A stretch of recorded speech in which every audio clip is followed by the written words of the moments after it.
پیارے دوستو، انسان کی موت کے بعد اس کے ساتھ کیا ہوتا ہے؟ اس کی روح آخر کہاں چلی جاتی ہے؟ یہ ایک ایسا سوال ہے جس کا جواب آج تک کسی مرنے والے شخص نے اس دنیا میں آ کر کسی انسان کو نہیں بتایا، لیکن انسان جب سے اس دنیا میں آیا اس سوال کی جستجو میں رہا۔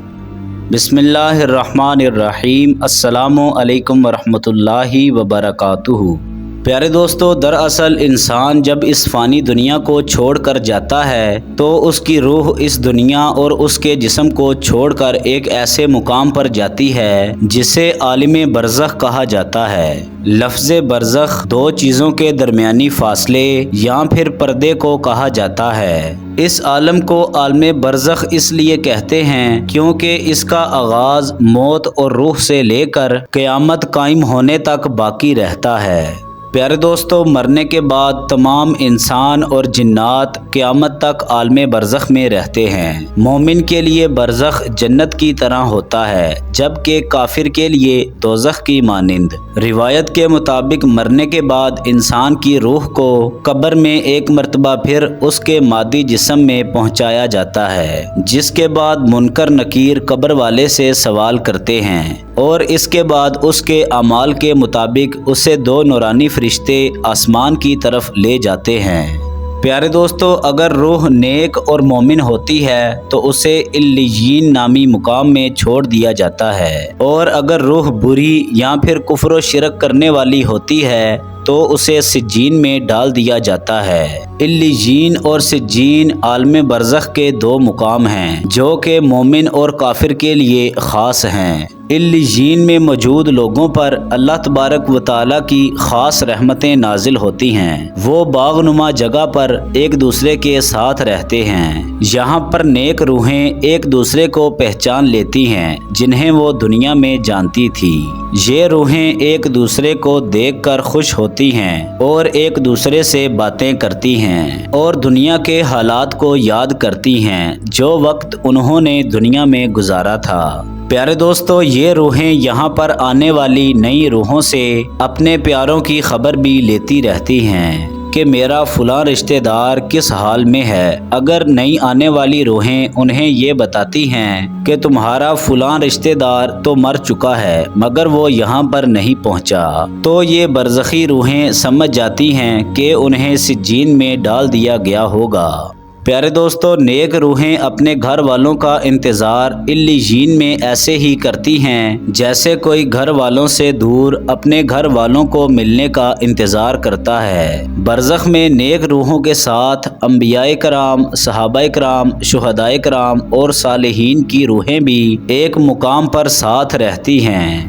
روایت میں آتا ہے کہ نیک روحیں اپنے قریبی رشتہ داروں سے ملاقات کریں گی، جیسا کہ نبی پاک صلی اللہ علیہ وسلم نے اپنی بیٹی حضرت فاطمہ سے فرمایا تھا کہ میرے وصال کے بعد سب سے پہلے تم ہی مجھ سے ملو گی۔ لہٰذا حضور صلی اللہ علیہ وسلم کے وصال مبارک کے تقریباً 6 ماہ بعد حضرت فاطمہ بھی حضور سے جا ملی۔ پیارے دوستو، وہ شہداء جو کہ اللہ تبارک و تعالیٰ کے رستے میں شہید ہوئے، ان کی روحیں کہاں رہتی ہیں اس کے متعلق صحیح مسلم کی ایک روایت ملتی ہے جس میں رسول اللہ صلی اللہ علیہ وسلم نے اللہ تبارک و تعالیٰ کے رستے میں شہید ہونے والوں کے لیے فرمایا، ان کی روحیں سبز پرندوں کے شکم میں ہوتی ہیں۔ ان کے لیے ایسی قندیلیں ہیں جو کہ عرش کے ساتھ لٹکی ہوتی ہیں، اور وہ روحیں جنت میں پھرتی ہیں، جہاں چاہیں وہاں جاتی ہیں اور جو چاہیں وہ کھاتی ہیں، اور پھر ان قندیلوں کی طرف لوٹ آتی ہیں، اور پھر ان کا رب ان سے کہتا ہے کہ کیا تمہیں کسی چیز کی خواہش ہے؟ وہ جواب دیتے ہیں کہ ہم اور کس چیز کی خواہش کریں، ہم جنت میں جہاں چاہیں وہاں گھومتے ہیں اور جو چاہیں وہ کھاتے پیتے ہیں۔ پیارے دوستو، دنیا میں نیند اور خواب عالم برزخ کا ہی ایک نمونہ ہے۔ دنیا میں کبھی کبھی انسان کو ایسا خواب آتا ہے جس سے براہ راست روح متاثر ہوتی ہے اور انسانی جسم پر بھی اس کا اثر پڑتا ہے جسے وہ صاف محسوس کرتا ہے۔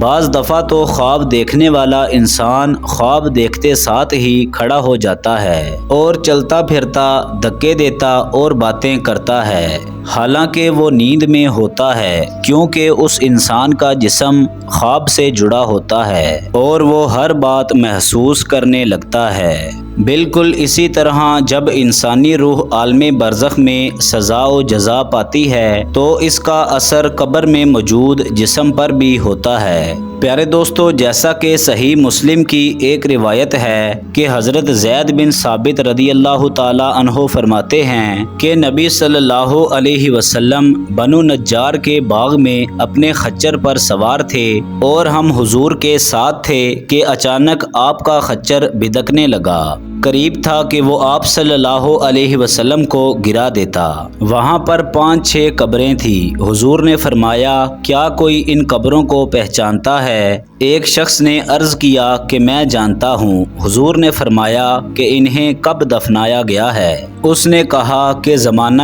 شرک میں۔ تو حضور نے فرمایا کہ ان لوگوں کو اپنی قبروں میں عذاب دیا جا رہا ہے۔ اگر مجھے یہ خطرہ نہ ہوتا کہ تم اپنے مردوں کو ہی دفن کرنا چھوڑ دو گے تو میں اللہ تبارک و تعالی سے دعا کرتا کہ تمہیں بھی اس عذاب میں سے کچھ سنا دے جو کہ میں سن رہا ہوں۔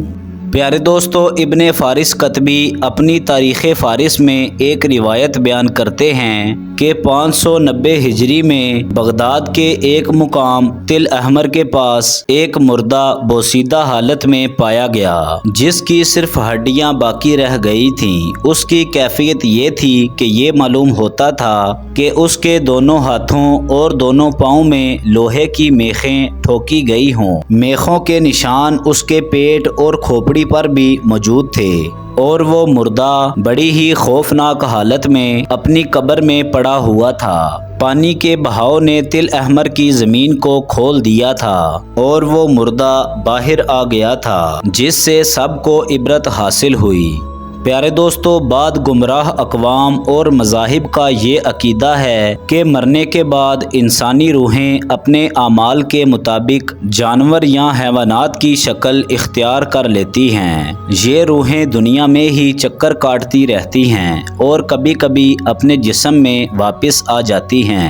یہ وہی باطل عقیدہ ہے جسے ہندوستان میں ہندو مت کے لوگ مانتے ہیں۔ یہ ایک گمراہ کن اور باطل نظریہ ہے۔ انبیاء کرام کی تعلیمات ہمیں یہ درس دیتی ہیں بلکہ ان پر برزخ میں عذاب و ثواب ہوتا ہے جو کہ جسم اور روح دونوں پر ہوتا ہے، خواہ وہ اکٹھے ہوں یا پھر علیحدہ۔ پیارے دوستو، بے شک موت اٹل ہے۔ دنیا سے برزخ اور برزخ سے حشر کا سفر ہر ذی روح چیز کو کرنا ہے اور اس سفر کا زادِ راہ وہ اعمال ہیں جو ہم اس دنیا میں کریں گے۔ لہٰذا حضرت ابو ذر رضی اللہ تعالی عنہ بیان کرتے ہیں کہ حضور علیہ الصلاۃ والسلام نے ارشاد فرمایا کہ قبروں کی زیارت کیا کرو تاکہ آخرت کی یاد آئے، مردہ جسم کو غسل دیا کرو کیونکہ فانی جسم کو چھونا بھی ایک بڑی عبرت ہے، اور جنازہ کی نماز پڑھو تاکہ یہ تم کو غمگین کر دے کیونکہ غمگین اللہ تبارک و تعالی کے سایہ میں ہوتا ہے اور نیکی کا کام کرتا ہے۔ پیارے دوستو، اللہ تبارک و تعالی ہم سب کو قبر کی تیاری کرنے کی توفیق عطا فرمائے۔ کمنٹ میں آمین ضرور لکھیے، اور اگر آپ کو ویڈیو پسند آئی ہو ویڈیو کو لائک کر دیں، چینل کو سبسکرائب کر دیں، بیل آئیکن کو کلک کر دیں تاکہ ہماری نئی آنے والی مزید اچھی ویڈیوز باقاعدگی کے ساتھ آپ تک پہنچ سکیں۔ اپنا خیال رکھیے گا۔ اللہ حافظ۔